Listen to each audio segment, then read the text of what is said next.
পারমুটেশনের সবশেষের একটা বিষয় আছে, সেটা হচ্ছে পারমুটেশন উইথ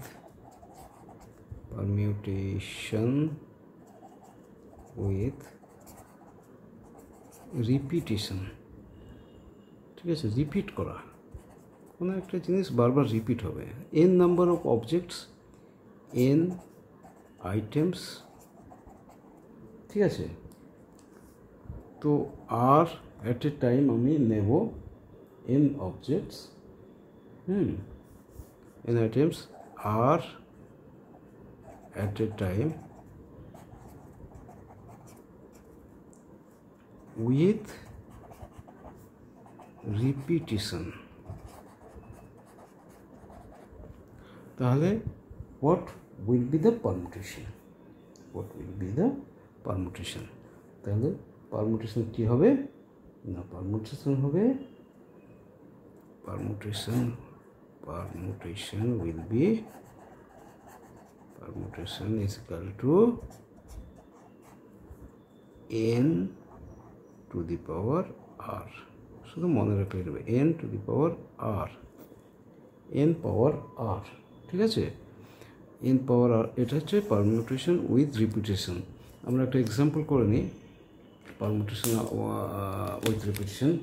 ধরো বলছে how many 4 digits number, how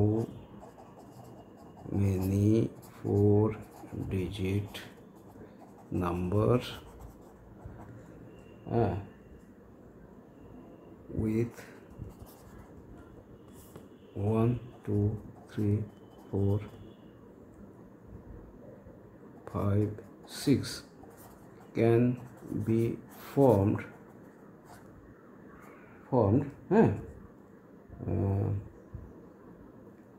when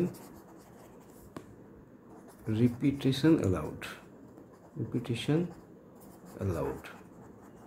repeat করা যেতে পারে।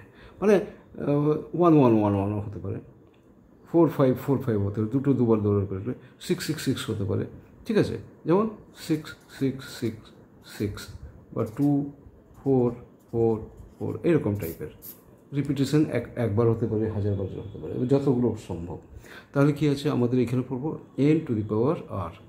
n হচ্ছে নাম্বার অফ আইটেমস হচ্ছে 6, আর হচ্ছে 4 ডিজিট, তাহলে এটা হচ্ছে n to the power r মানে 6 টু দি পাওয়ার 4।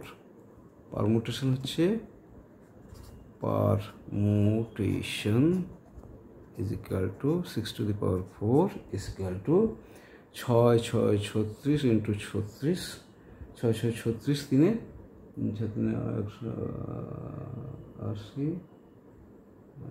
196 into 6 1296 1296, এটা হচ্ছে অ্যান্সার। ঠিক আছে, এটা হচ্ছে পারমুটেশন উইথ রিপিটেশন। এইটা দিয়ে আমাদের পারমুটেশন কিন্তু শেষ হয়ে গেল।